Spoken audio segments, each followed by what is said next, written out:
Bismillahirrahmanirrahim. Assalamualaikum warahmatullahi wabarakatuh.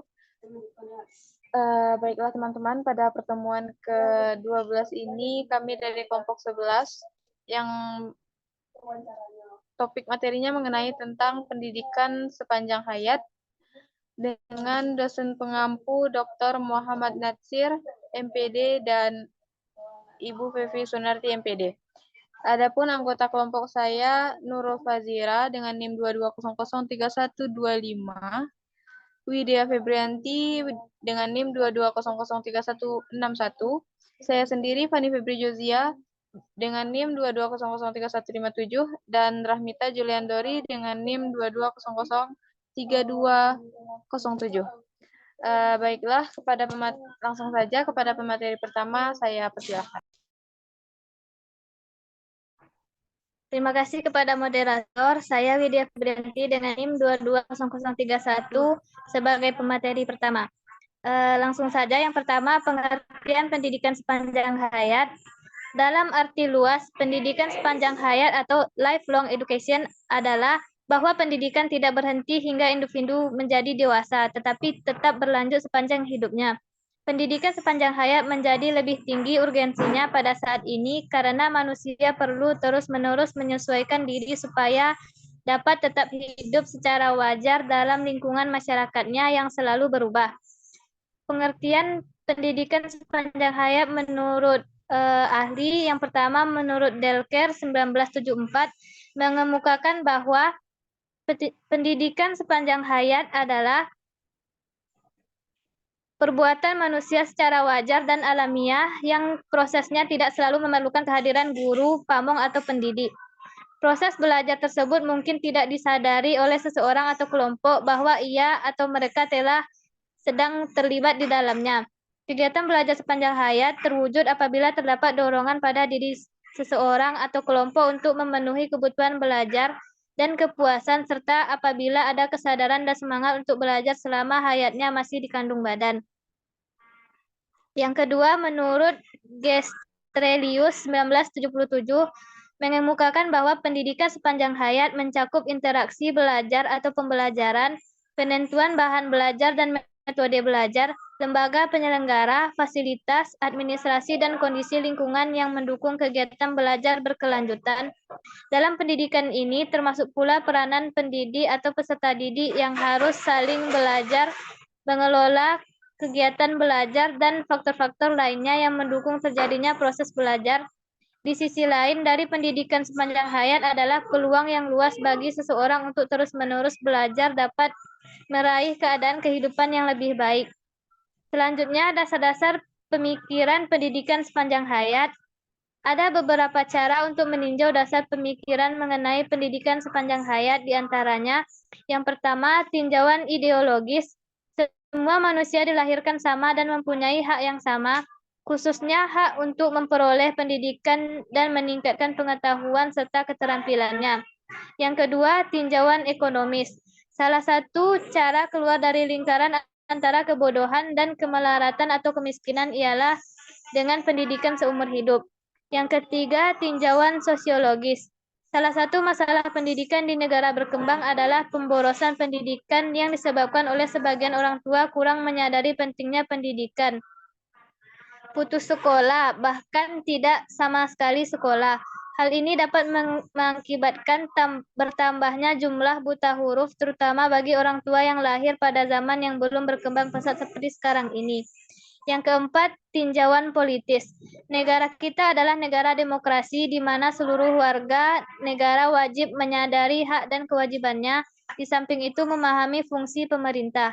Agar politik dan demokrasi pada suatu negara dapat berkembang dengan baik dan tidak ketinggalan oleh zaman. Yang kelima, tinjauan teknologis. Dengan majunya ilmu pengetahuan dan teknologi, para pemimpin, teknisi, guru, dan sarjana dari berbagai disiplin ilmu harus senantiasa menyesuaikan perkembangan ilmu dan teknologi untuk menambah cakrawala pengetahuan di samping keterampilan. Yang keenam, tinjauan psikologis dan pedagogis.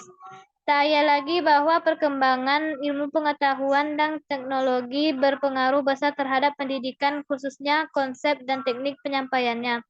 Oleh karena itu, perkembangan ilmu dan teknologi semakin luas dan kompleks, maka tidak mungkin segalanya itu dapat diajarkan kepada anak di sekolah. Sekian dari saya kembalikan kepada moderator. Baik, terima kasih kepada pemateri pertama yang telah memaparkan tentang pengertian dan dasar pemikiran pendidikan sepanjang hayat. Baiklah, selanjutnya mengenai ciri-ciri, karakteristik, tujuan, dan tujuan pendidikan sepanjang hayat yang akan dipaparkan oleh pemateri kedua. Dipersilahkan.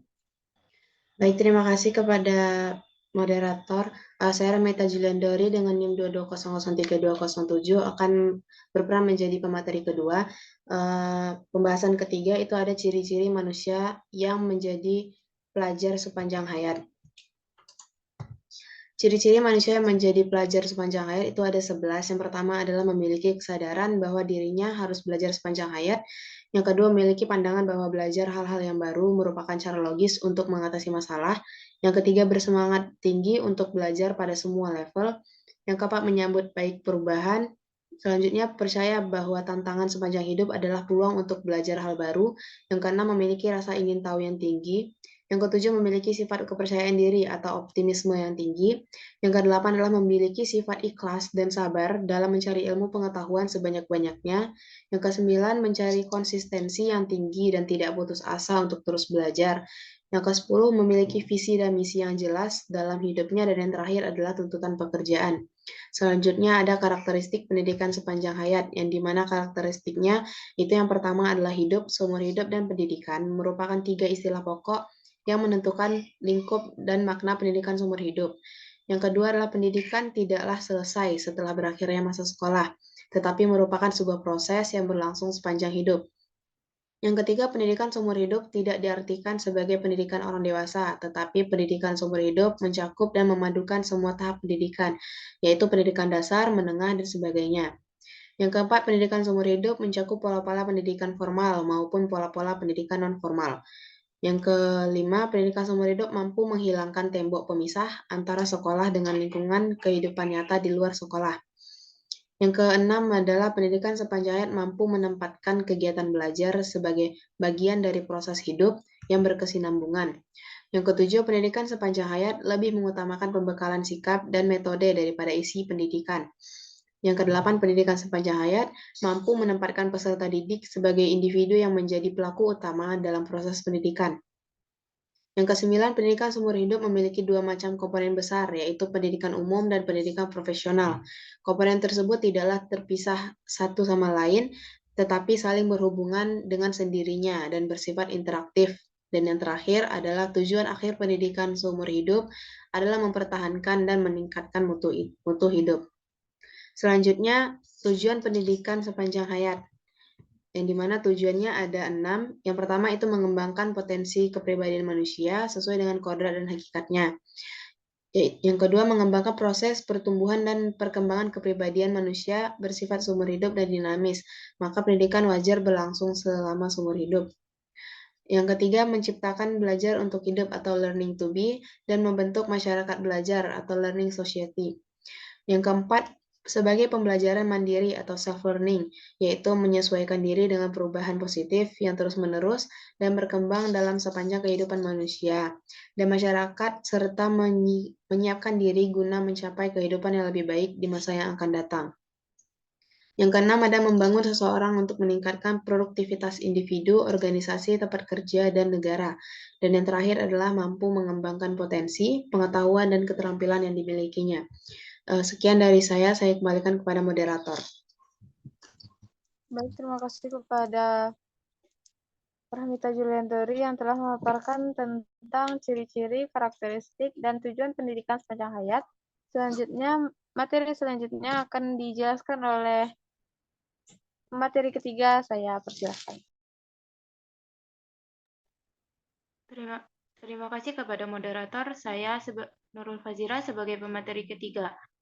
Di sini saya akan menjelaskan mengenai 4 pilar pendidikan menurut UNESCO mengenai pendidikan sepanjang hayat.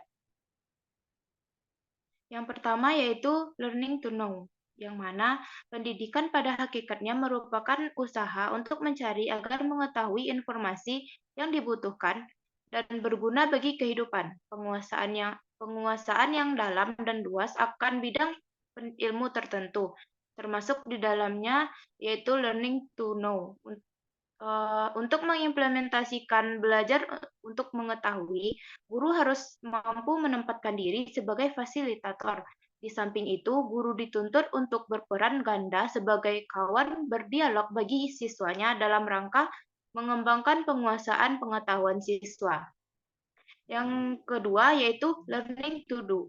Pendidikan juga merupakan proses belajar untuk bisa melakukan sesuatu atau learning to do. Proses belajar menghasilkan perubahan dalam ranah kognitif, peningkatan kompetensi, serta pemilihan dan penerimaan secara sadar terhadap nilai, sikap, penghargaan, perasaan, serta kemauan untuk berbuat atau merespon suatu stimulus.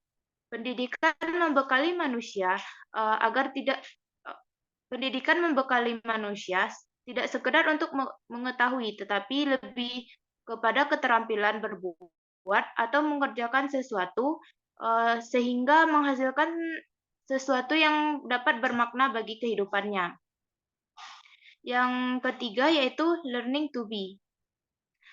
Penguasaan pengetahuan dan keterampilan merupakan bagian dari proses menjadi diri sendiri.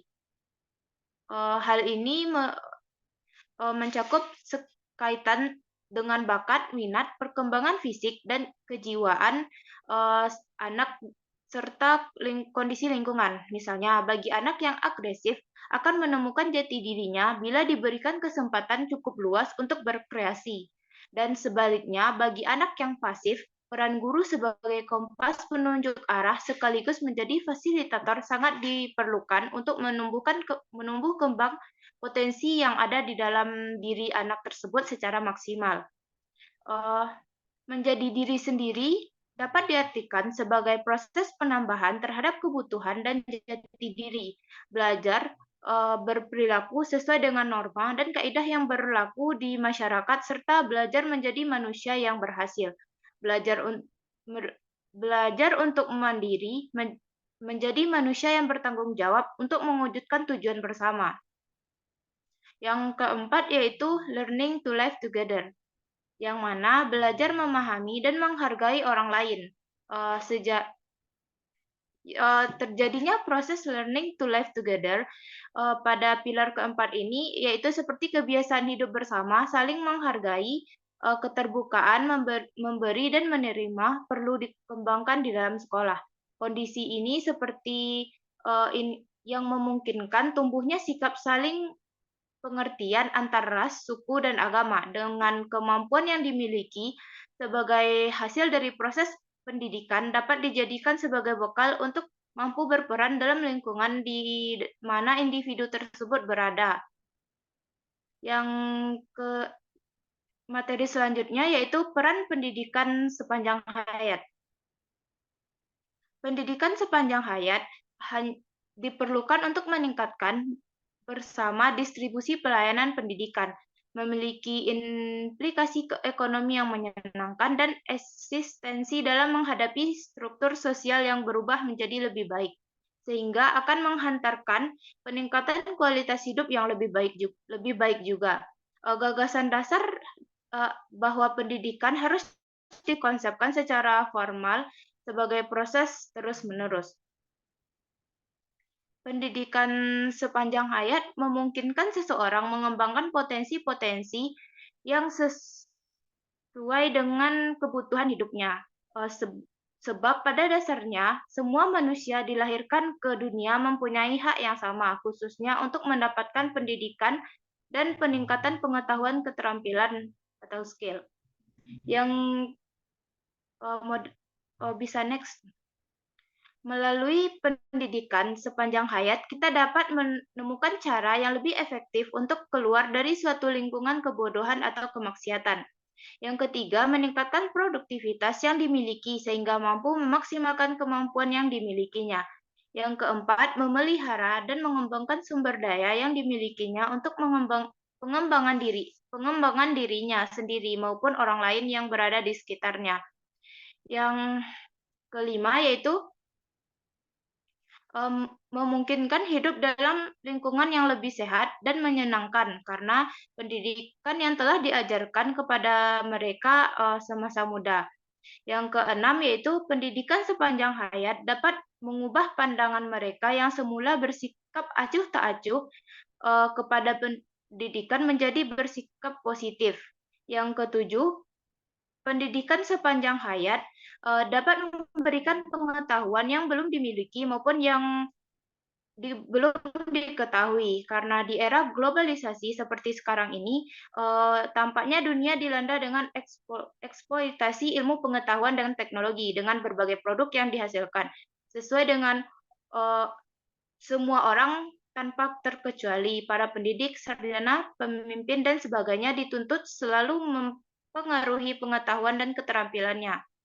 Yang terakhir yaitu pendidikan mengajarkan bagaimana cara belajar, menanamkan motivasi yang kuat dalam diri anak untuk belajar secara terus-menerus sepanjang hidupnya, memberikan skill kepada anak secara efektif agar dia mampu beradaptasi dalam masyarakat yang cenderung mengalami perubahan secara cepat. Sekian materi dari saya kembalikan kepada moderator.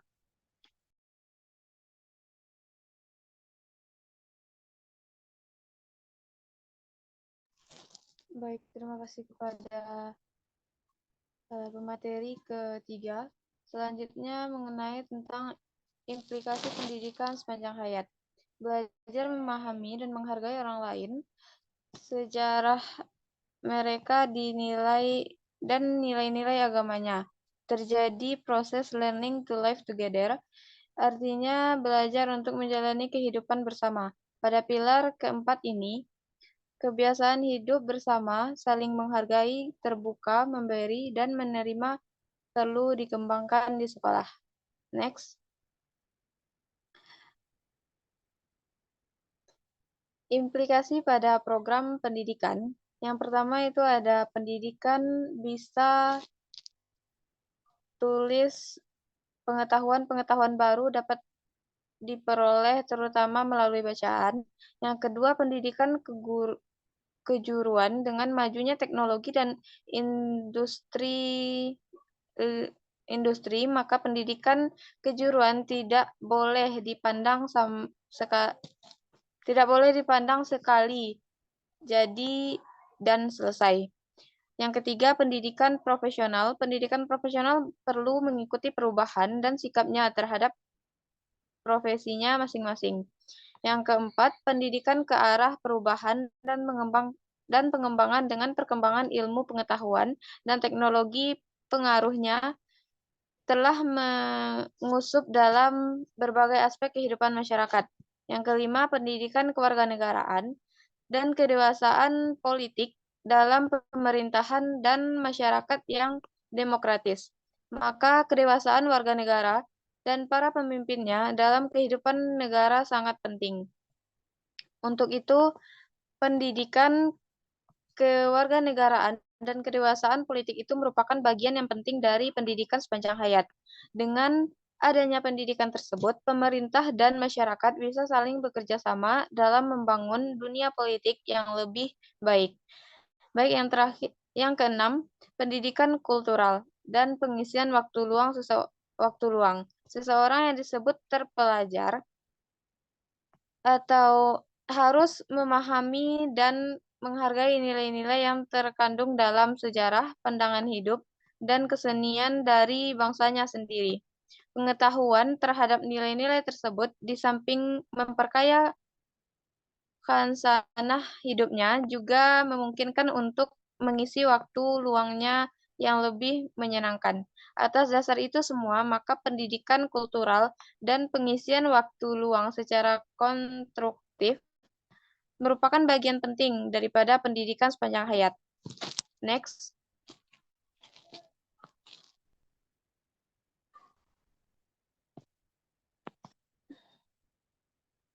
Baik, yang selanjutnya implikasi pada sasaran pendidikan. Itu ada 4. Yang pertama, para potensi di negara yang berkembang pada potensi para potensi merupakan golongan penduduk yang paling besar. Yang kedua, para remaja yang putus sekolah, mereka keluar dari sekolah karena berbagai sebab. Contohnya seperti bosan, kurang bakat, kurang biaya, dan lainnya. Yang ketiga, para pelajar yang berketerampilan supaya dapat menghadapi setiap tantangan dari depan mereka. Hendaknya diberikan kepada mereka program pendidikan kejuruan dan teknik yang dapat meningkatkan pengetahuan dan keterampilan yang telah mereka miliki. Yang keempat, para teknisi dan golongan profesional pada umumnya golongan ini menduduki posisi penting dalam masyarakat. Golongan ini sangat menentukan berhasil tidaknya pembangunan untuk selalu menambah dan memperbarui pengetahuan dan keterampilan. Maka program pendidikan seumur hidup sangat penting baginya. Next.